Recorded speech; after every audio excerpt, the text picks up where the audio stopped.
সাল্লাল্লাহু আলাইহি ওয়াসাল্লাম।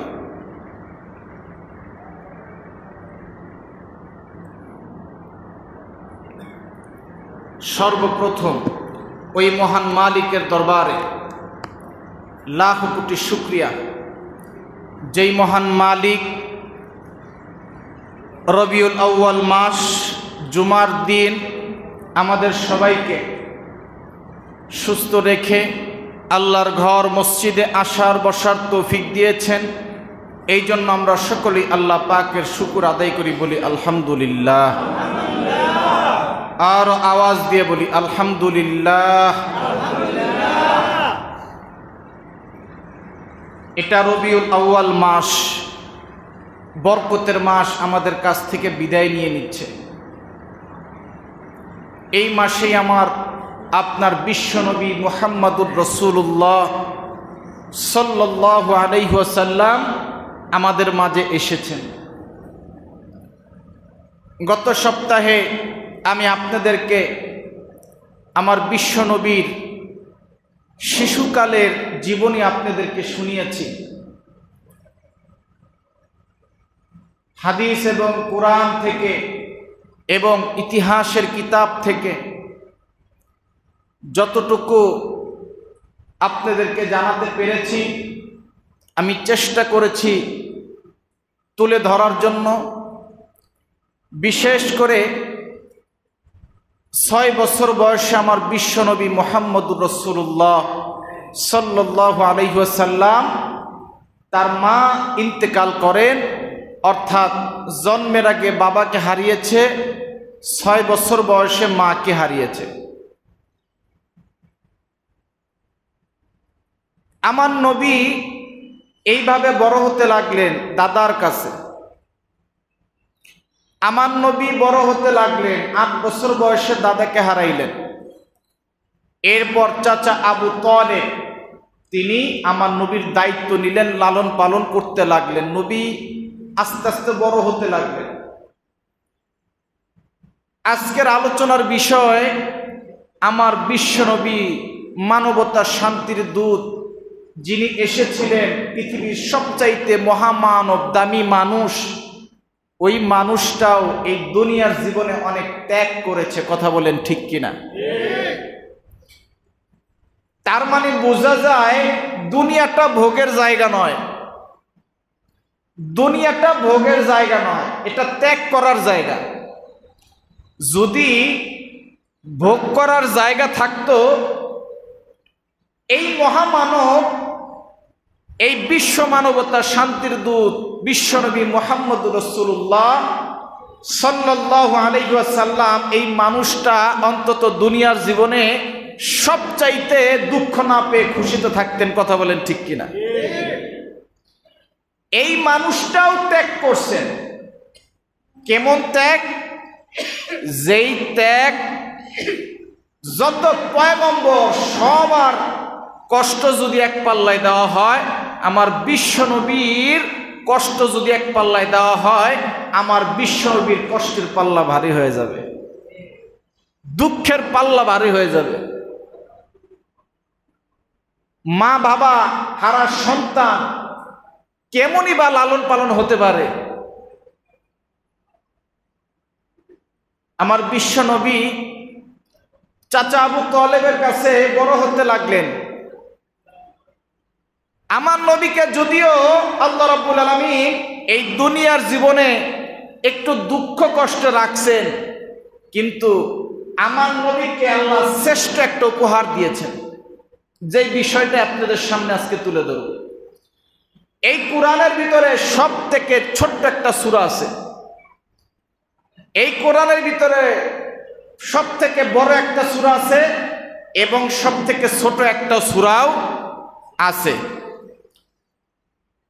আপনারা অনেকে জানেন এই কোরআনের মধ্যে বড় একটি সূরা আছে। সূরাটির নাম কি বলেন তো? জোরে বলেন, অনেকেই জানে না। সূরাতুল বাকারা। বাকারা শব্দের অর্থ হচ্ছে গাবি। আল্লাহ রাব্বুল আলামিন কিছু কিছু সূরা বা আয়াত নাজিল করছেন ঘটনাক্রমে। কোন ঘটনাকে কেন্দ্র করে আল্লাহ আয়াত নাজিল করছে। আবার কোন কোন ক্ষেত্রে বেঈমানগুলো আমার নবীকে প্রশ্ন করছে, এই প্রশ্নের খাতিরে, এই প্রশ্নের উত্তর স্বরূপ আল্লাহ রাব্বুল আলামিন আমার নবীর উপরে কি করছেন? আয়াত নাজিল করছেন।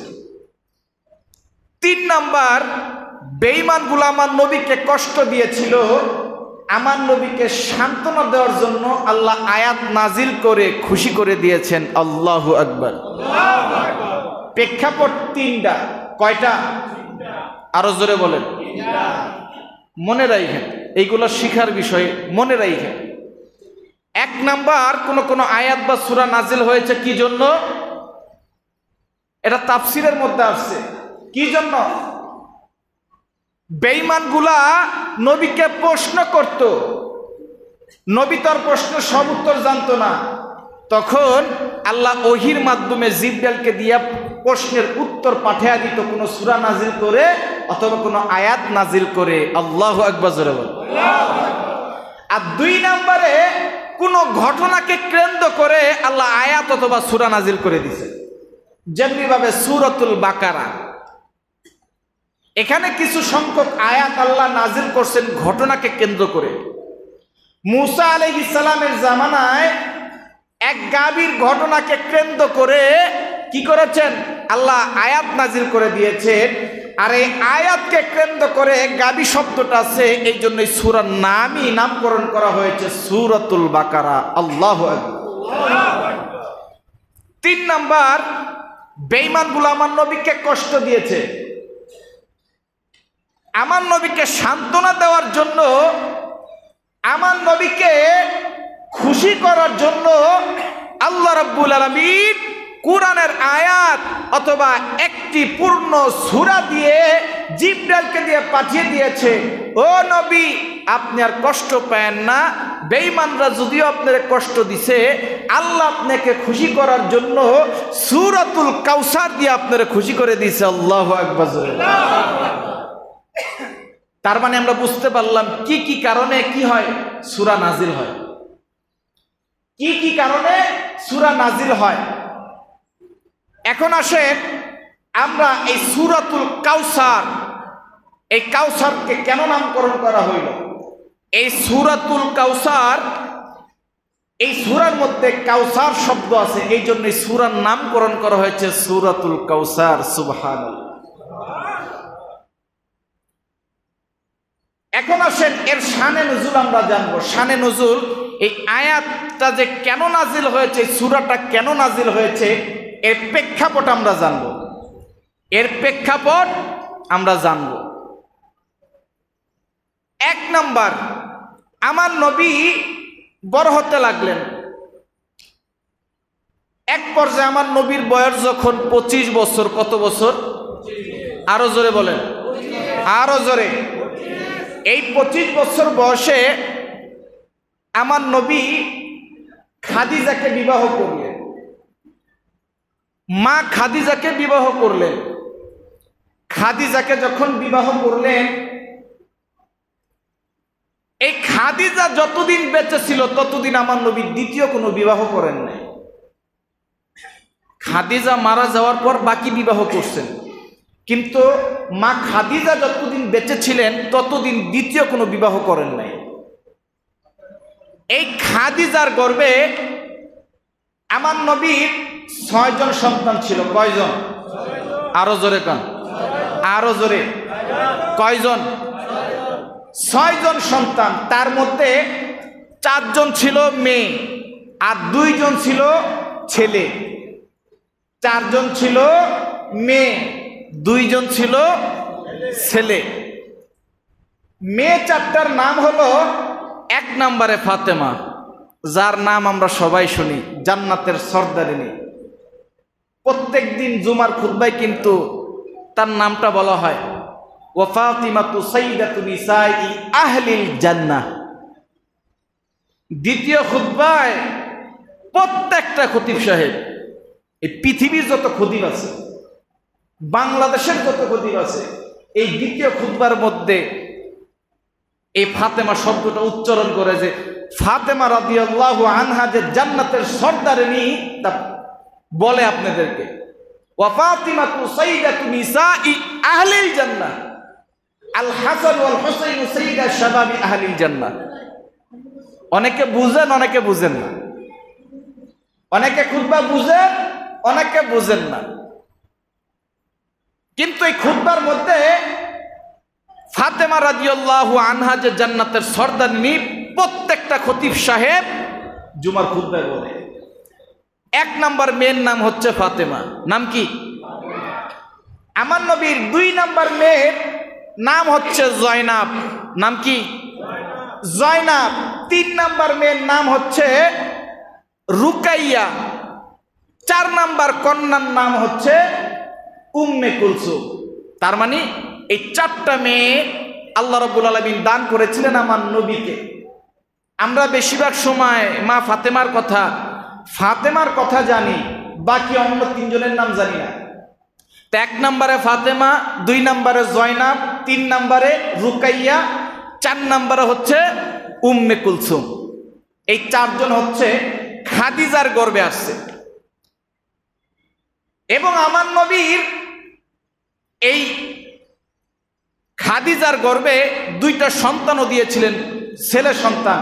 একজনের নাম কাসেম আর একজনের নাম তাহের। এই তাহেরকে আব্দুল্লাহ বলা হইতো।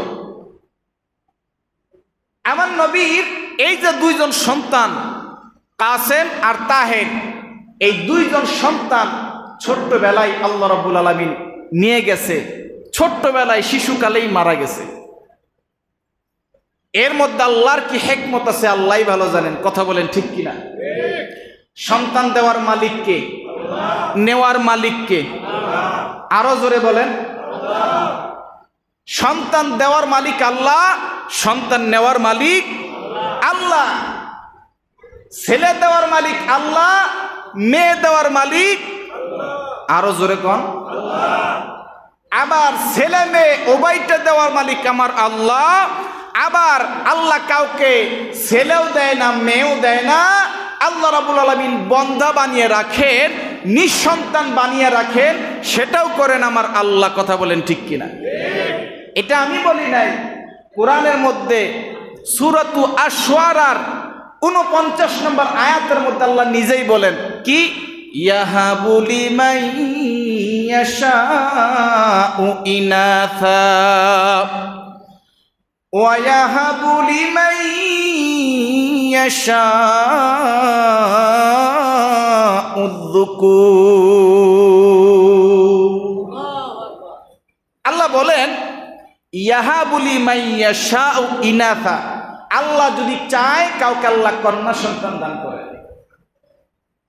এবং ওয়ায়াহাবু লিমান ইয়াশাউ যুকুর, আল্লাহ যদি চায় কাউকে কি করেন?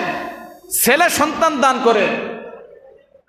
আও ইউযাউযুহুম, আবার আল্লাহ যদি চায় কি করেন? ছেলেও দান করেন, মেয়েও দান করেন, জোড়ায় জোড়ায় দান করেন।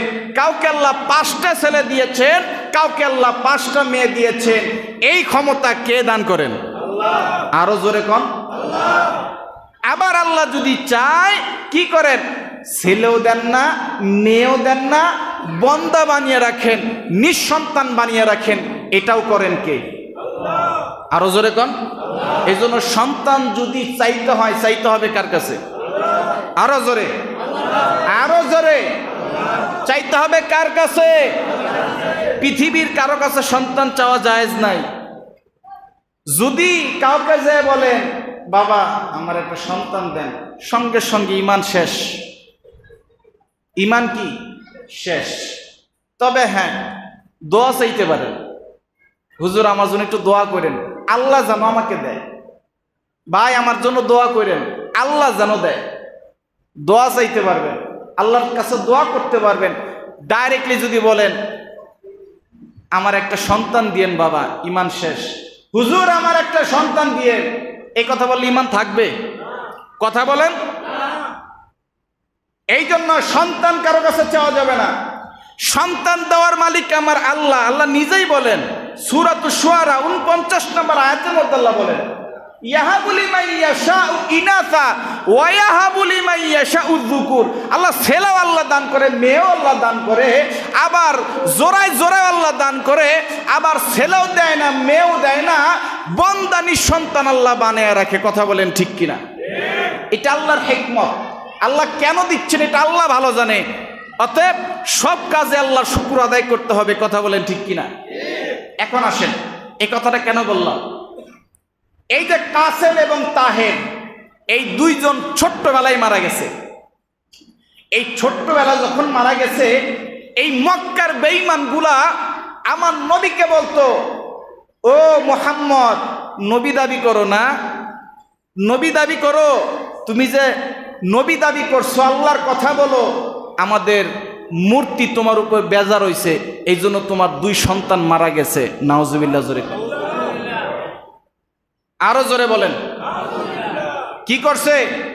তোমার উপরে বেজার হয়েছে আমাদের মূর্তি। আর কি খারাপ লাগতেছে? কি হয়েছে? অসুস্থ?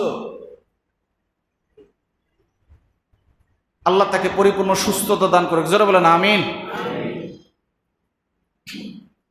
যদি বেশি অসুস্থ হয় তাহলে কষ্ট করে বাসায় পাঠিয়ে দেন, মসজিদের মধ্যে বাসায় পাঠিয়ে দেন। আমার দিকে তাকান, এখানে তাকান।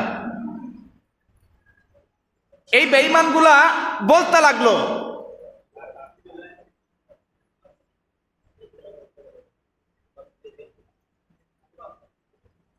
আচ্ছা তাহলে থাক, যদি বেশি খারাপ না লাগে শুয়ে থাকুক, বসেন। আমার দিকে তাকান। এই বেঈমানগুলা বলতে লাগলো কি, মুহাম্মদ তোমার উপর আমাদের মূর্তি পূজা বেজার হয়েছে, আমার মূর্তির কথা বলো না, আল্লাহর কথা বলো।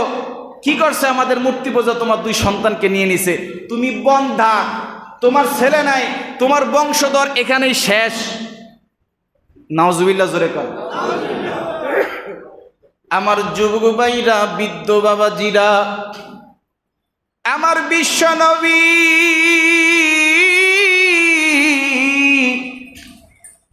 আমার মালিকরে ডেকে ডেকে বলে, মালিক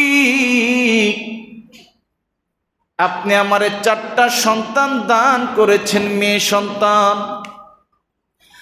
আপনার পক্ষ থেকে 2টা ছেলে আমাকে দান করছেন।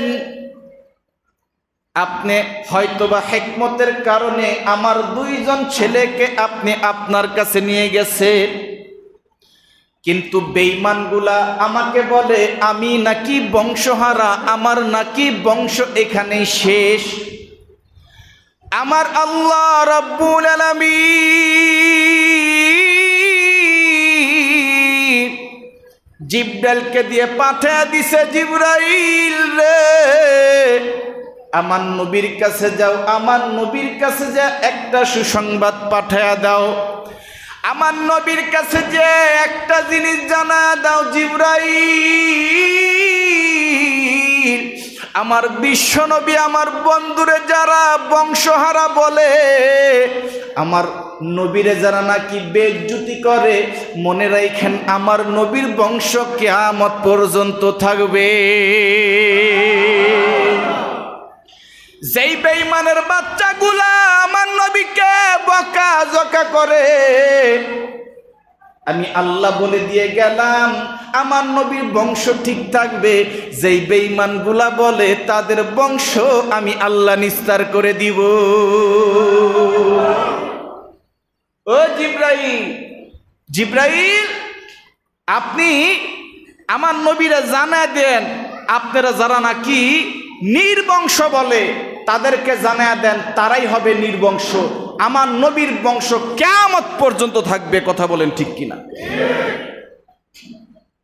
আমার নবীর এই বেঈমানগুলা খালি অপমান করত, খালি অপমান করত।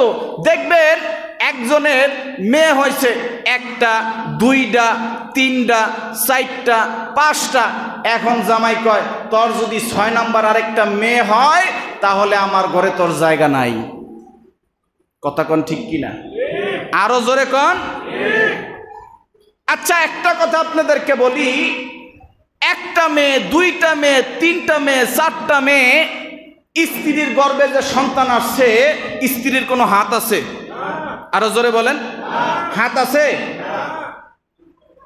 স্বামী যদি বলে এই তুই মেয়ে দিছ 4টা 5টা, এবার কামারে ছেলে দিবি, নাইলে তুই তালাক। আচ্ছা, স্ত্রীর যদি শক্তি থাকতো প্রথমটাই তো ছেলে দিতে পারতো। কথা বলেন। আর মেয়ে হওয়ার জন্য যদি স্ত্রী দোষী হয়, তাহলে স্বামী কেন দোষী হবে না? কথা বলে না। কারণ স্ত্রীর একার কারণে তার বাচ্চা গর্ভে আসে নাই। কথা একটু জোরে কয়েন, কথা ঠিক কিনা? স্ত্রীর একার কারণে কি বাচ্চা গর্ভে আসছে? স্বামী স্ত্রীর উভয়ের মাধ্যমে বাচ্চা গর্ভে আসে। মেয়ে হওয়ার জন্য যদি স্ত্রী দোষী হয়, তাহলে স্বামী তুমিও দোষী। কথা বলেন ঠিক কিনা? এই জন্য মেয়ে হইলেই বেজার হওয়া যাবে না, তাকে দোষ দেওয়া যাবে না। অনেক শাশুড়ি শ্বশুরে দেখবেন যে ছেলের বউর ঘরে যদি মেয়ে হয়, দেখবেন চেহারাটা বেজার, চেহারাটা বেজার। দ্বিতীয় যদি আরেকটা মেয়ে হয়, দেখবেন বেজার। বলবো কি এক বউ আনছি, বলা হয় না, খালি মাইয়াই হয়। আছে না নাই? আচ্ছা, একটা কথা মনে রাখেন, ওই শাশুড়ি যে তার ছেলের বউরাই কথা বলল, আল্লাহ যদি তার শাশুড়ির মার পেটের মধ্যে তাকে মেয়ে না বানাইতো, তাহলে তিনি কেমনে শাশুড়ি হইতো? কথা বলেন ঠিক কিনা? যেই সমস্ত শাশুড়িরা এই কথা বলে, তিনিও তো কোনো এক মায়ের গর্ভে মেয়ে হয়ে জন্মাইছে না? আবার তার ছেলের জন্য যে মেয়ে খুঁজছে, এই মেয়ে যদি না জন্মাইতো, এই ছেলের মেয়ের লাগে বিয়ে দিত কেমনি? তো মেয়ে দরকার আছে না নাই? এ যারা শুধু ছেলে ছেলে করেন, ছেলে হওয়ার পর বিয়া দিবেন কার লগে? হেও তো মেয়ে দরকার। কথা বলেন ঠিক কিনা? এই জন্য সমাজের এই প্রচলন বন্ধ করতে হবে। আল্লাহ আমারও একটা মেয়ে দিছে, আলহামদুলিল্লাহ জোরে কোন। আরে যার ঘরে একটা মেয়ে আছে, একটা জান্নাত। যার ঘরে 2টা মেয়ে আছে, তার ঘরে 2টা জান্নাত। আমার বিশ্ব নবী বলেন, যার ঘরের মধ্যে আল্লাহ 3টা কন্যা সন্তান দান করেছেন, 1 মেয়ের বাবা জান্নাতি, 2 মেয়ের বাবা জান্নাতি, 3 মেয়ের বাবা আমি নবীর সাথে জান্নাতি। আরো জোরে কোন। যাদের 3টা মেয়ে ঠিকভাবে যদি লালন পালন করে, একজন দিনদার নেককার মানিয়ে যদি ভালো একটা স্বামীর কাছে বিবাহ দিতে পারেন, আপনি থাকবেন নবীর সাথে জান্নাতি। কারণ আমার নবী বলেছেন, 1 মেয়ের বাবা জান্নাতি, 2 মেয়ের বাবা জান্নাতি এবং 3 মেয়ের বাবা আমি নবীর সাথে জান্নাতি। আর এই সৌভাগ্য কে দিবে? কোন ছেলের জন্য আল্লাহর নবী কথা বলে নাই। এই জন্য মেয়ে হইলে বেজার হওয়া যাবে না। আমার দিকে তাকান, ছেলে হোক মেয়ে হোক, আল্লাহ রাব্বুল আলামিন দান করেন। মনে রাখবেন, মেয়েও আপনার জন্য রহমত আর বরকত, ছেলেও আপনার জন্য রহমত আর বরকত। ছেলে সন্তান আর মেয়ে সন্তান যাই হোক, ইয়াহাবু লিমান ইয়াশাউ ইনাসা ওয়া ইয়াহাবু লিমান ইয়াশাউ যুকুর। আল্লাহ কাউকে ছেলে দেয়, কাউকে মেয়ে দেয়, এবং সর্বদাই সন্তুষ্ট থাকতে হবে আল্লাহর দরবারে। কথা বলেন ঠিক কিনা? দেখেন, আমার নবীকে আল্লাহ ছেলে দেয় নাই, ছেলে দিছিলেন, ছোট্টকালে মারা গেছে। অনেকে তাফসিরগণ লেখেন, তাফসিরের মধ্যে, তাফসিরের বায়ানুল কুরআনের মধ্যে আজকে সকালবেলায় আমি দেখতেছিলাম তাফসির, 4-5টা তাফসির দেখতেছিলাম। সবগুলোর মধ্যেই দেখলাম এক আল্লাহর কুতুব লেখছে, আল্লাহ নবীর এই 2জন ছেলেকে যদি বাঁচিয়ে রাখতো, নবীর পরে ছেলেরা বেঁচে থাকলে সাহাবায়ে কেরামরা তাদেরকে নবী মানত। কথা বলেন ঠিক কিনা? অনেক পীর সাহেব দেখবেন, বাপাও পীর, মরছে, এখন কয় পোলাও পীর। যোগ্যতা থাকুক আর না থাকুক। কথা বলেন ঠিক কিনা? দেখবেন অনেকে এমপি হইছে, এমপি সাহেব মারা গেছে, হের পোলা যোগ্য হোক আর না হোক, হের পোলা এমপি। চেয়ারম্যানের পোলা চেয়ারম্যান।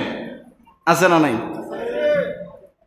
আমার নবীর 2জন সন্তান মারা যাওয়ার পিছে এটাও একটা হিকমত। অনেক ওলামায়ে কেরাম, অনেক কিতাবীরা লেখেন যে যদি ছেলে বেঁচে থাকতো, মানুষরা মনে করতে পারে নবীর পোলা, এরও নবী মানত। কিন্তু আমার নবীর পরে তো কোনো নবী নেই। আমার নবী বিশ্ব নবী, আখের নবী, শেষ নবী। এই জন্য আল্লাহ ছোট্টবেলায় নিয়ে গেছে। আমার নবী এইভাবে বসে আছে, ঢালান দিয়ে তন্দ্রা, পুরাপুরি ঘুম না, চোখটা বন্ধ হয়েছে, সাহাবায়ে কেরামরা সামনে বসা। হঠাৎ করে এই তন্দ্রার মধ্যে হঠাৎ করে আমার নবী মুস্কি হাসি দিয়ে ফেলছে। আলহামদুলিল্লাহ জোরে বলেন, আরো জোরে বলেন। হাসি দিয়ে ফেলছে। যখন নাকি মুস্কি হাসি দিচ্ছে, সাহাবাই কেরামরা আমার নবী চেহারা দিয়ে মুস্কি হাসি দেওয়ার সঙ্গে সঙ্গে প্রশ্ন করলেন, ইয়া রাসূলুল্লাহ, ইয়া রাসূলুল্লাহ, বুখারী শরীফের হাদিস, ইয়া রাসূলুল্লাহ, আপনি যে তন্দ্রার মধ্যে পরিপূর্ণ ঘুম নাই, তন্দ্রার মধ্যে আপনি হাসি দিলেন, কারণটা কি? আমার যুবক ভাইরা, আমার বাজানরা, আমার বিশ্ব নবী সাহাবাই কেরামদেরকে ডাক দিয়া বলে, সাহাবীরা রে, আমি তো তন্দ্রার মধ্যে ছিলাম, বেঈমানগুলা আমারে বলতো নির্বংশ। আল্লাহ রাব্বুল আলামিন আমি যেই কষ্ট নিয়ে ঘুমিয়ে আছি, আমারে খুশি করার জন্য আল্লাহ জিবরাইলকে পাঠিয়ে দিছে। বলেন আল্লাহু আকবার। এটা যেমন তেমন সুসংবাদ নয়, আল্লাহ রাব্বুল আলামিন জিবরাইলকে দিয়ে সূরা কাউসার আল্লাহ নাজিল করে পাঠিয়ে দিয়েছে। সমস্ত সাহাবাই কেরামগুলা বলতে লাগলো, ইয়া রাসূলুল্লাহ, সূরা কাউসারটা নাজিল করলো। এই সূরা কাউসারটা কি? কাউসার শব্দের অর্থ কি? আমার বিশ্ব নবী বলে, ও সাহাবীরা রে, আমি তোমাদেরকে সূরা কাউসারটা শুনাই। আমার নবী সঙ্গে সঙ্গে সাহাবাই কেরামরা সূরা কাউসার শুনাইতাছে। ইন্না আ'তাইনাকাল কাউসার। আল্লাহু আকবার, জোরে কোন, আরো জোরে কোন। আরে আমার নবীরে সূরা কাউসার নাজিল করে দিছে। কাউসারটা কেমন দামি জিনিস একটু পরেই বুঝতে পারবেন। যেই আয়াত নাজিল হওয়ার পরে ইতিপূর্বে আমার বিশ্ব নবী এতটা খুশি হয় নাই যতটা খুশি এই কাউসার নাজিল হওয়ার পরে হয়েছে। এই জন্য আমার নবী কাউসার শুনাইতেছে। আল্লাহু আকবার, জোরে বলবেন তো ইনশাআল্লাহ। Ready ready. আমার নবী সাহাবাই কেরামদেরকে শুনাইতেছে, ও সাহাবীরা, আল্লাহ জিবরাইলের মাধ্যমে এই বেঈমানগুলো যে আমার নির্বংশ বলে আমার ছেলে মারা গেছে, আমার বংশ টিকে রাখবে কে? আল্লাহ রাব্বুল আলামিন আমাকে সান্ত্বনা দেওয়ার জন্য আল্লাহ এই সূরা কাউসার নাজিল করছে। কি? ইন্না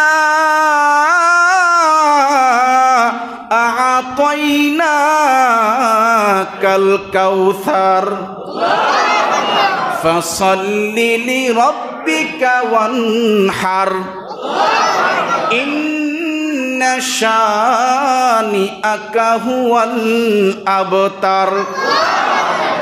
আমার বিশ্বনবী ডাক দিয়া বলে, ও সাহাবী,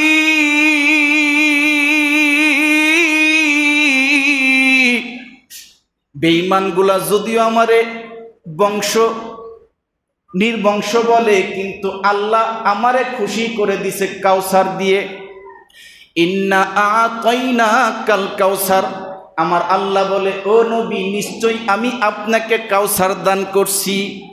এই কাউসারটা কি জিনিস? এই কাউসারটা হচ্ছে একটা পানি। এটা কেমন পানি? আমার নবী সাহাবীদেরকে বলে, ও সাহাবীরা রে, কিয়ামতের মাঠে একমাত্র পানি থাকবে হাউজে কাউসারের পানি। যেই কিয়ামতের মাঠে কোনো পানি থাকবে না সাহাবীরা রে, মানুষগুলা যখন হাহাকার লাইগা যাবে, সূর্যের তাপে কলিজা শুকিয়ে যাবে। একটাবার যদি এই হাউজে কাউসারের পানি কিয়ামতের কোনো বান্দারে খাওয়ায়া দেওয়া হয়, ওই বান্দা কিয়ামত শুধু নয়, জান্নাতে যাওয়ার আগ পর্যন্ত পানির পিপাসা লাগবে না। এই হাউজে কাউসার এটা এমনই একটা পানি, এটা জান্নাতের মধ্যে থাকবে। এই হাউজে কাউসারের মালিক আমি নবীরে বানায়া দিছে। আমি নবী যারে চাইবো কিয়ামতের মাঠে আমি নিজ হাতে হাউজে কাউসার দান করব। আমি বিশ্ব নবী যারা চাইবো হাউজে কাউসার দান করব, যারে চাইবো আমি হাউজে কাউসার পানি তারে দান করব না। শুধু তাই নয়, এই হাউজে কাউসারটা কেমন জিনিস, এটা দুধের চাইতে সাদা এবং কিতাবের মধ্যে আছে মধুর চাইতে মিষ্টি হবে। ও সাহাবীরা, শুধু তাই নয়, আল্লাহ যে বলছে ফাসাল্লি লিরাব্বিকা ওয়ানহার, আল্লাহ আমারে বলছে অতঃপর আপনি নামাজ পড়ুন এবং কি করুন, আপনি কোরবানি করুন। আল্লাহ বলছেন বেশি বেশি নামাজ পড়তে এবং ওয়ানহার কোরবানি করতে বলেছেন। এই জন্য আমার নবীর যদি আল্লাহ নামাজ পড়তে বলে, কোরবানি দিতে বলে, আমাদেরও নামাজ পড়া দরকার আছে না নাই? কোরবানি দেওয়া দরকার আছে না নাই? আমার নবী সাহাবীদেরকে বলতেছে ফাসাল্লি, সাল্লা ইউসাল্লি, ফাসাল্লি অর্থাৎ অতবার আপনি কি করুন, নামাজ পড়েন, লি রব্বিকা, রব্বাকা অর্থাৎ আপনার প্রভুর জন্য, আপনার প্রভুর জন্য কি করেন, নামাজ পড়েন, ওয়ানহার অর্থাৎ কোরবানি করেন, নামাজ পড়েন এবং কোরবানি করেন। অতএব আমাদেরকেও মনে রাখতে হবে, নামাজ আদায় করতে হবে। এই কোরবানি দ্বারা কি কোরবানি উদ্দেশ্য, বিশাল লম্বা আলোচনা। এই কোরবানি মানে গরু ভালাইয়া কোরবানির সময় একটা জবাই দিয়ে দিলাম, এই কোরবানি সেই কোরবানি না। এই কোরবানি হচ্ছে নফসের সাথে কোরবানি। নফসকে কোরবানি দিতে হবে। নফস চাবে গুনার কাজ করতে, ও নবী আপনি গুনার কাজ করেন না, আপনার বান্দাগুলো যেন কোরবানি দেয়। কেমন কোরবানি, যেন নফসের কোরবানি দেয়, মনে চাবে খারাপ কাজ করতে যেন না করে।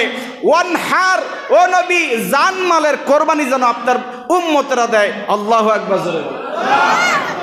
এই কোরবানি মানে কোরবানির সময় একটা উট জবাই করে দিলাম আর কোরবানি আদায় হলো, এই কোরবানি না। নফসের কোরবানি চেয়েছেন, জান মাল। আপনারা যেমন নামাজ পড়তে আসছেন, আল্লাহর রাস্তায় দান করে জানের এই যে কোরবানি দিচ্ছেন, মালেরও কোরবানি দিচ্ছেন। কথা বলেন ঠিক কিনা?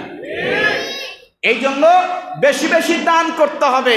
দান করা এটাও কোরবানি, নফসের সাথে কোরবানি। আল্লাহকে খুশি করার জন্য, দিনের জন্য, আল্লাহর ঘরে মসজিদ মাদ্রাসায় দান করা এটাও কোরবানি। আল্লাহ এই কোরবানি সব ক্ষেত্রে আমাদের কবুল করুক, জোরে বলেন আমিন।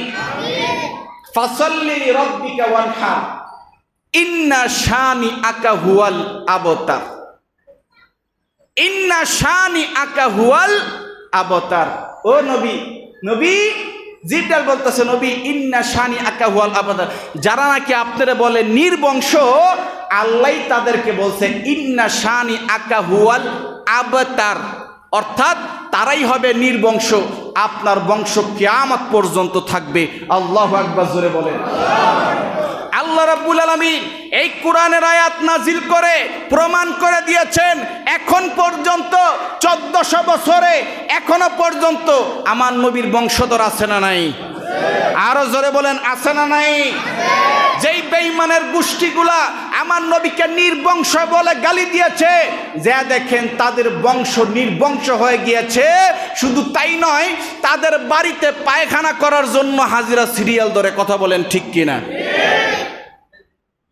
যারাই নাকি নবীকে আপন ভেবে নিয়েছে, নবীকে সম্মান করেছে, মায়া করেছে, মোহাব্বত করেছে, তারাই সম্মানিত হয়েছে। যেমন আবু বকর, হযরত ওসমান, আলী। আর বেঈমানরা যারা আমার নবীকে নির্বংশ বলেছেন, আমার নবীর আল্লাহ হাউজে কাউসার দিয়ে খুশি করেছেন আর বলেছেন ও নবী আপনার বংশ ঠিক থাকবে, কিন্তু যারা আপনারা নির্বংশ বলেছে ওদের বংশই নির্বংশ হয়ে যাবে। কথা বলেন ঠিক কিনা? আবু জেহেলের বংশ কি কোনো ঠিক আছে? আছে? আছে? উতবা সাইবার বংশধর আছে? নাই। কিন্তু আমার নবীর বংশধর কাদের থেকে? আমার নবীর বংশধর হাসান হুসেনের থেকে এখনো পর্যন্ত সব কততম পুরুষ যেন এখনো পর্যন্ত সৌদি আনে, ইন্ডিয়ার মধ্যে, মাঝে মধ্যে বাংলাদেশেও আওলাদে রাসূল আসে কি আসে না? আসে কি আসে না? আমার নবীর বংশধর টিকে আছে কি আসে না? এখন পর্যন্ত নয়, কিয়ামত পর্যন্ত থাকবে। এটা আমার আল্লাহ সূরা কাউসারের মধ্যে বলে দিয়েছেন। কথা বলেন ঠিক কিনা? এই জন্য যুগে যুগে যারা নাকি নবী বিদ্বেষী আলেম বিদ্বেষী মনে রাখেন তারাই ধ্বংস হয়েছে। যারা নাকি নবীর পক্ষে ওলামায়ে কেরামের পক্ষে থাকবে, নাইবে রাসূলের পক্ষে থাকবে, তারাই সম্মানিত হবে। কথা বলেন ঠিক কিনা? এই জন্যই তো আমার নবী বলেন, মান আহাব্বা সুন্নতি ফাকাদ আহাব্বানি ফামান আহাব্বানি কানা মাই ফিল জান্নাহ। যে ব্যক্তি নাকি আমার সুন্নতকে মহব্বত করলো, সে আমি নবীকে মহব্বত করলো। ইন্নাল উলামা ওয়ারাসাতুল আম্বিয়া, আমি নবী কিয়ামত পর্যন্ত থাকবো না, কিন্তু আমার নায়েবে নবী, আমার ওয়ারেস, বাবার সম্পদের ওয়ারেস সন্তানরা, আমি নবীর ওয়ারেস, আমি নবীর ওয়ারেস হচ্ছে উলামায়ে কেরাম। আল্লাহু আকবার জোরে বলেন। নবীর ওয়ারেস কারা? উলামায়ে কেরাম। এই জন্য উলামায়ে কেরামের সাথে ভালো সম্পর্ক রাখবেন, মনে করবেন আপনি নবীর সাথে ভালো সম্পর্ক রাখবেন। আপনি উলামায়ে কেরামরে সম্মান দিবেন, মনে করবেন আপনি নবীরে সম্মান দিলেন। আমার নবী বলেন, কেউ যদি উলামায়ে কেরামরে নাইবে নবী কাকে বলা হয়? নবী নাই, নবীর অবর্তমানে যিনি তাকেই বলা হয় নাইবে নবী, অর্থাৎ ওয়ারেস আলেম। আল্লাহ রাব্বুল আলামিন আমাদের সবাইকে আল্লাহ নবীকে মুহাব্বত করার তৌফিক দান করুক, সাথে আল্লাহ রাব্বুল আলামিন নায়েবে নবী যারা তাদেরকে আল্লাহ মুহাব্বত করার তৌফিক দান করুক। জোরে বলেন আমিন। আমার বিশ্ব নবী সঙ্গে সঙ্গে সাহাবায়ে কেরামদেরকে বললেন, ও সাহাবীরা, আমাকে আল্লাহ হাউজে কাউসার দান করেছেন। এটা এমনই একটা দামি জিনিস যেটা কিয়ামতের ময়দানে সবচাইতে দামি। জিবরাইল আমার নবীরে ডাক দিয়া বলে, নবী আপনি মন খারাপ কইরেন না, ছোট্টবেলা যদিও আপনার দুইজন সন্তান আল্লাহ নিয়ে গেছে, কিন্তু কিয়ামতের মাঠে সবচাইতে দামি জিনিস আল্লাহ আপনারে দান করছে। এই কথা শুনে সাহাবায়ে কেরামদের মনগুলো উৎফুল্ল হয়ে গেল, আর বলল, নবী আজকে আপনার থেকে খুশি আর কারা আছে? ও নবী, এই হাউজে কাউসারের পানি কারা কারা পান করতে পারবে? আমার নবী বলে, যারা নাকি আমি নবীর সুন্নাহকে অনুসরণ করবে, যারা নাকি বেদাত করবে না, যারা নাকি সঠিক পথ অবলম্বন করবে, কিয়ামতের মাঠে আমি নিজ হাতে নবী তাকে হাউজে কাউসার পান করে দিব। আল্লাহ যেন আমাদের সবাইকে কিয়ামতের মাঠে নবীর হাতে হাউজে কাউসারের পানি পান করার তৌফিক দান করে। জোরে কান আমিন, আরো জোরে কান আমিন। আমরা সকলেই 4 রাকাত সুন্নতের জন্য দাঁড়িয়ে যাই।